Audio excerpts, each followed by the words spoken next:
اعوذ باللہ من الشیطان الرجیم بسم اللہ الرحمن الرحیم الحمد للہ رب العالمین الصلاۃ والسلام علی سید الانبیاء والمرسلین وعلی آلہ وصحبہ اجمعین ثم اما بعد رب اشرح لی صدری ویسر لی امری واحلل عقدۃ من لسانی یفقہوا قولی سبح للہ ما فی السماوات وما فی الارض، تسبیح کی ہے صرف اور صرف اللہ کی، ہر اس چیز نے جو آسمانوں میں ہے اور ہر اس چیز نے جو زمین میں ہے۔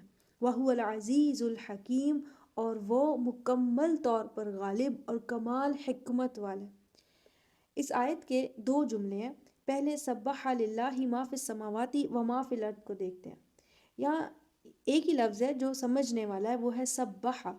سبح کا لفظ اصل میں تسبیح سے ہے۔ تسبیح سے بنے اور بھی الفاظ قرآن میں موجود ہیں، جیسے کہ یسبح، سبحان، سبح اسم ربک الاعلی، سورہ اعلیٰ کا آغاز ہے۔ اگر ہم تسبیح کے لفظ کا معنی سمجھ لیں تو قرآن میں یہ لفظ جہاں بھی موجود ہے سمجھ میں آنے لگے گا۔ اصل میں عربی میں کہتے ہیں التسبیح هو التنزیہ۔ تنزیہ یعنی البعد عن السوء، منفی تاثرات سے دور ہونا۔ عربی میں کہتے ہیں التسبیح اللہ عز وجل وعبادہ اما یقول المشرکون۔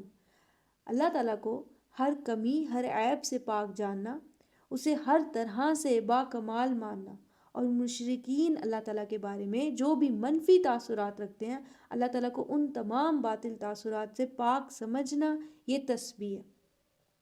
اب مشرکین اللہ تعالیٰ کے بارے میں کیا منفی تاثرات رکھتے ہیں، اگر ہم انہیں سمجھ لیں تو تسبیح کا معنی اور زیادہ کھل کر واضح ہو جائے گا۔ جیسے کہ مخلوقات میں سے کسی کو اتنا اعلیٰ سمجھ لینا کہ اسے اللہ تعالیٰ کی صفات دینے لگ جانا، اس کے اندر وہ قدرت اور طاقت مان لینا جو صرف اور صرف اللہ میں ہے، جیسے کسی دیوی اور دیوتا کی قدرت یا طاقت پر یقین کرنا، یہ شرک ہے۔ اور یہ مان لینا کہ ان کے سامنے معاذ اللہ کائنات کا رب بھی اپنی مرضی نہیں چلا سکتا، یہ بھی شرک ہے۔ کسی انسان کو صفات میں، خوبیوں میں اللہ تعالیٰ کے برابر کر دینا، یہاں تک کہ اسے اللہ تعالیٰ کا بیٹا ہی مان لینا، جیسے کہ عیسائی مذہب نے کیا، یہ بھی شرک ہے۔ پھر کبھی مسلمان بھی رسول اللہ صلی اللہ علیہ وسلم کے بارے میں ایسے نظریات بڑھا چڑھا لیتے ہیں جو صرف اور صرف اللہ تعالیٰ کے لائق ہیں، جیسے بھر دو جھولی میری یا محمد صلی اللہ علیہ وسلم، دینے والا صرف اور صرف اللہ ہی ہے۔ کسی کو اللہ تعالیٰ جیسا درجہ دینا شرک ہے، اور اس کے مقابل شرکیہ باتوں سے دور ہونا تسبیح ہے۔ یہ بات تسلیم کرنا کہ میرے لیے اللہ جیسا مقام کسی اور کا نہیں، چاہے میری طرف خیر پہنچے یا شر، میرے لیے اس کے جیسا کوئی نہیں۔ دنیا کی کوئی بھی اعلیٰ سے اعلیٰ ہستی اللہ جیسا مقام نہیں رکھتی، اس میں اللہ تعالیٰ جیسی کامل صفات نہیں ہو سکتی۔ قرآن میں اللہ تعالیٰ نے فرمایا لیسا کمثلہ شیء، اللہ، اس کی کوئی مشابہت نہیں، وہ اپنی ہستی میں باکمال ہے، اس کی ذات جیسی کوئی ذات نہیں، اور اس کی صفات جیسی کسی کی صفات نہیں۔ فعال لما یرید، وہ جو چاہتا ہے کر سکتا ہے، اور وہ الحکیم ہے، اس کے ہر عمل میں کوئی نہ کوئی حکمت ہے۔ شرک کی ایک قسم تو یہ ہوگی کہ مخلوق میں سے کسی کو اللہ تعالیٰ کے برابر سمجھ لینا۔ شرک کی دوسری قسم یہ ہے کہ اللہ تعالیٰ کے ساتھ وہ کمزوریاں جوڑنا جو صرف اور صرف انسانوں میں ہوتی ہیں۔ جیسے میرے دوست نے مجھے کال کی اور میں کال بیک نہ کر سکا، اب وہ ناراض ہے۔ اللہ تعالیٰ نے میرے کانوں تک اذان کی آواز پہنچائی، میں نے نماز ادا نہ کی، اب اللہ تعالیٰ بھی ویسے ہی ناراض ہے۔ جیسے بیٹا ٹافی نہیں کھاؤ، اللہ تعالیٰ ناراض ہوں گے، اصل میں اللہ ناراض نہیں ہو رہا، آپ ناراض ہو رہی ہیں۔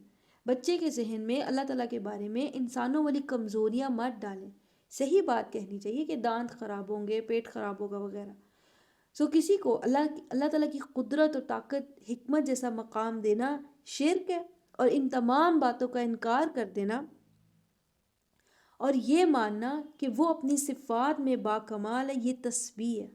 اسی طرح اللہ تعالیٰ کے ساتھ کمزوری جوڑنا شرک ہو گیا، اور اسے تمام کمزوریوں سے پاک سمجھنا تسبیح ہے۔ اسی لیے تسبیح کے لفظ کو سمجھاتے ہوئے اکثر کہا جاتا ہے کہ اپنی سوچ میں اللہ تعالیٰ کے بارے میں تمام منفی خیالات کو دور کرنا تسبیح ہے۔ قرآن میں اللہ تعالیٰ نے فرمایا سبحان اللہ عما یشرکون، وہ پاک ہے، بلند و بالا ہے ہر اس شرک سے جو لوگ اس کے ساتھ اپنے عقائد میں جوڑ لیتے ہیں۔ یہاں پر اللہ تعالیٰ نے فرمایا سبح للہ ما فی السماوات وما فی الارض، تسبیح کی ہے صرف اور صرف اللہ ہی کی، ہر اس شے نے جو آسمانوں میں ہے اور ہر وہ شے جو زمین میں ہے۔ سو اللہ تعالیٰ کی بے عیب ہونے کو اور باکمال ہونے کو جاننے کے لیے آسمان اور زمین کی ہر شے کافی ہے۔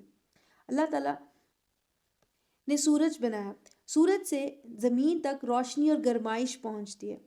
سائز میں سورج بہت بڑا ہے، سو یہ بہت بڑا روشن دیا ہر روز اپنے وقت پر کیسے نکل آتا ہے، ایک لمحے کی بھی تاخیر نہیں ہوتی۔ لا تاخذہ سنۃ ولا نوم، اسے بنانے والے اور مقررہ وقت پر لانے والے عظیم الشان رب کو نہ ہی اونگ آتی ہے اور نہ ہی نیند۔ سو سورج اپنے ہر روز کے عمل سے اللہ تعالیٰ کی تسبیح کر رہا ہے۔ ایک اور مثال سے سمجھتے ہیں، کسی درخت کے بارے میں یہ مشہور ہو جائے کہ یہ فلاں دیوی نے بنایا اور اس کا سایہ ہے اس درخت پر، اور درخت کے پاس جا کر جو بھی دعا مانگو گے پوری ہوگی۔ سوچنے کی بات یہ ہے کہ اگر یہ درخت اس دیوی نے بنایا تو دنیا کے باقی درخت کس نے بنائے؟ جو باقی درخت بنا سکتا ہے وہ یہ بھی بنا سکتا ہے۔ اگر دیوی نے یہ درخت بنایا ہی تو اللہ تعالیٰ کی خلقت سے کچھ مختلف بناتی۔ پھر اس درخت کی جڑیں کس کی بنائی زمین میں ہے؟ اللہ کی۔ اس درخت کو زندہ رہنے کے لیے زمین سے جو پانی حاصل ہوتا ہے اسے کون برساتا ہے؟ بارش کا کل نظام اللہ تعالیٰ کے اختیار میں ہے۔ اس درخت کو خوراک بنانے کے لیے جو کاربن ڈائی آکسائڈ چاہیے وہ ہوا میں کس نے رکھ دی؟ سو اللہ تعالیٰ نے دنیا کی ہر شے کو کسی نہ کسی دوسری شے پر ڈیپینڈنٹ بنایا۔ ہر شے کسی دوسری شے سے فائدہ حاصل کرتی ہے۔ اگر ایک کو کسی باطل خود ساختہ خدا سے جوڑیں گے تو کچھ غور کرنے کے بعد عقل خود ہی انکار کرنے لگے گی اور اللہ تعالیٰ کے تنہا اور بے عیب ہونے کی دلیل ملے گی۔ سو آسمان اور زمین کی ہر شے خود ہی ثابت کرتی ہے کہ اسے بنانے والا ایک ہی ہے اور اس کے جیسا دوسرا کوئی بھی نہیں۔ اب اس جملے میں اور بھی کئی خوبصورتیاں چھپی ہیں۔ یہاں پر اللہ سبحانہ تعالیٰ نے فرمایا سبح للہ ما فی السماوات و ما فی الارض، یہ سورہ صف کی آیت ہے۔ سورہ حشر میں جیسے فرمایا لہو ما فی السماوات والارض،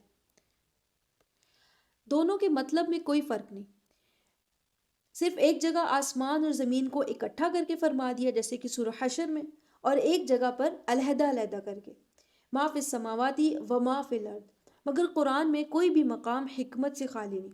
سو جہاں پر آپ ما فی السماوات و ما فی الارض ہو وہاں فوراً بعد آپ کو اہل زمین کا تذکرہ ملے گا، جیسے کہ اسی صورت میں سورہ صف میں سبح للہ ما فی السماوات و ما فی الارض وہو العزیز الحکیم، یہ پہلی آیت ختم ہوئی۔ دوسری آیت میں ہے یا ایھا الذین آمنو، اہل زمین کی بات شروع ہوگی۔ اسی طرح سے سورہ جمعہ میں بھی جب آپ دیکھیں گے ما فی السماوات و ما فی الارض موجود ہے اور اگلی آیت میں اہل زمین کی بات شروع ہو جاتی ہے، یعنی کہ اللہ ہی ہے جس نے امیین پر رسول بھیجا، سورہ جمعہ کی دوسری آیت ہے۔ سورہ تغابن میں بھی ایسے ہے ما فی السماوات و ما فی الارض، اور پھر اہل ارض کی بات شروع ہو جاتی ہے۔ جب لہو ما فی السماوات والارض کمبائن فارم میں موجود ہے تو وہاں آپ دیکھیں گے اللہ تعالیٰ کی ذات اور صفات کا ذکر ہو رہا ہے، جیسے یہ سورہ حشر کی آخری آیت میں ہے۔ پھر ایک اور بات بھی یہاں پر بہت خوبصورت ہے کہ اللہ تعالیٰ نے فرمایا سبح للہ ما فی السماوات و ما فی الارض، آسمان والوں کا ذکر پہلے اور زمین والوں کا بعد میں۔ اللہ تعالیٰ چاہتے تو زمین والوں کا ذکر بھی پہلے ہو سکتا تھا۔ تو اسکالرز کہتے ہیں کہ کیونکہ بات یہاں تسبیح کی ہو رہی ہے، اللہ تعالیٰ کی پاکی بیان کرنے کی، اس کو باکمال بیان کرنے کی، تو کوئی شک نہیں کہ اہل سما یعنی فرشتے اللہ تعالیٰ کی بہترین تسبیح کرتے ہیں اہل زمین کے مقابلے میں۔ سو اس وجہ سے یہاں پر ما فی السماوات پہلے ہے اور وما فی الارض بعد میں۔ اب للہ میں جو لام ہے اسے کہتے ہیں لام التعلیل۔ لام تسبیح کے عمل کو صرف اور صرف اللہ تعالیٰ کی ذات کے لیے معین کر دیتا ہے۔ جیسے آپ دیکھیں گے عربی میں صلی کا معنی ہوگا نماز ادا کرنا، بالفعل عمل کر دینا، نیت میں چاہے نہ ہو، مگر صلی لہو کا معنی ہوگا عمل کے ساتھ ساتھ نیت بھی شامل ہونا۔ ذکا کا معنی ہوگا پاکیزگی اختیار کرنا، مگر صرف بالفعل، نیت میں چاہے کھوٹ ہو۔ سو ذکا لہو کا معنی ہوگا بالفعل اور بالنیت پاکیزگی اختیار کرنا۔ تو سبحہ، اگر سبحہ کے ساتھ اللہ بغیر لام کے آتا تو مطلب ہوتا اللہ تعالیٰ کی پاکی بیان کرنا بالفعل، مگر سبح للہ کا مطلب ہوگا آسمان اور زمین کی ہر شے خالص نیت سے اللہ تعالیٰ کی تسبیح کر رہی ہے، پورے ادراک اور پورے خلوص اور پوری سچائی کے ساتھ۔ اس کے بعد اللہ تعالیٰ نے فرمایا وَهُوَ الْعَزِيزُ الْحَكِيمُ۔ تو العزیز یعنی الغالب، چھایا ہوا، سب سے زیادہ بااثر۔ اس کی قدرت و طاقت کے اوپر کسی کی قدرت و طاقت نہیں، اس کی تدبیر کے اوپر کسی کی تدبیر نہیں۔ لوگ فیصلے کرتے ہیں مگر اس کا فیصلہ اٹل، کوئی اس کے فیصلے کو تبدیل نہیں کروا سکتا۔ سو العزیز کے ساتھ اللہ تعالیٰ نے فرمایا الحکیم۔ الحکیم کا لفظ جو ہے وہ دو لفظوں سے ہے، حاکم سے بھی بنتا ہے اور حکمت سے بھی بنتا ہے، یعنی وہ ایسا حاکم ہے جو غالب بھی ہے۔ ایک تو دنیا میں کٹ پتلی حکمران ہوتے ہیں، برائے نام حکمران، مرضی اور غلبہ کسی اور کا ہوتا ہے۔ اللہ تعالیٰ ایسا حاکم ہے جو مکمل طور پر غالب بھی ہے۔